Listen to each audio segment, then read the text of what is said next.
Now to that cable news shocker, veteran anchor Chris Mathews abruptly retiring on air last night at the beginning of his MSNBC show Hardball, apologizing after a series of recent missteps. Paula Ferris is here with that story for us. Good morning, Paula. Good morning, Robin. Chris Mathews walked into his Washington, D.C. studio last night with his family by his side, reportedly telling members of his longtime crew just an hour beforehand that he'd be retiring. And on air, he made it clear this decision was not his. Let me start with my headline tonight. I'm retiring. Overnight, a stunning announcement. MSNBC's Chris Mathews out at Hardball. This is the last Hardball on MSNBC, and obviously, this isn't for lack of interest in politics. As you can tell, I've loved every minute of my 20 years as host of Hardball. The younger generations out there are ready to take the reins. We see them in politics, in the media, in fighting for their causes. They are improving the workplace. We're talking here about better standards than we grew up with. Fair standards. A lot of it has to do with how we talk to each other. Compliments on a woman's appearance that some men, including me, might have once incorrectly thought were okay. We're never okay. Not then and certainly not today. And for making such comments in the past, I'm sorry. Mathews referring to this scathing editorial, which was published Friday in GQ magazine by journalist Laura Bassett.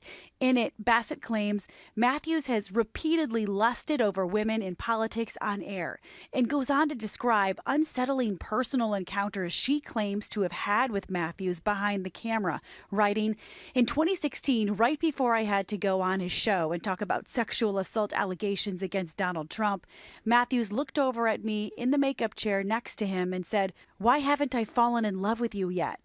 Adding that his repeated flirtations undermined my ability to do my job well. She also points to what she calls a number of on-air incidents, describing them as long, exhausting, and creepy, using Aaron Burnett's appearance on the show as an example. No, coming closer. Really close. What do you Just kidding. You look great. Mathews also under fire by several women's organizations after he asked Senator Elizabeth Warren why she believed a woman who accused former New York City Mayor Mike Bloomberg of pressuring her to have an abortion. And 2 weeks ago, Mathews also apologizing to Senator Bernie Sanders for comparing his campaign wins to the Nazis winning a key battle during World War II.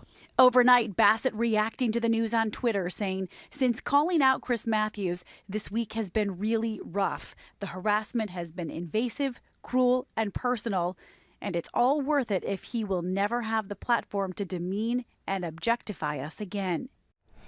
Now, Mathews made that announcement at the very beginning of his show, then left with his wife and family, didn't finish his show. The timing of this coming as a huge shock to those at the network, but it is believed, you guys, that MSNBC will use a series of hosts in the interim while they find a permanent replacement for that 7 o'clock slot. All right, Paula. Thank you so much. Hi, everyone. George Stephanopoulos here. Thanks for checking out the ABC News YouTube channel. If you'd like to get more videos, show highlights, and watch live event coverage, click on the right over here to subscribe to our channel. And don't forget to download the ABC News app for breaking news alerts. Thanks for watching.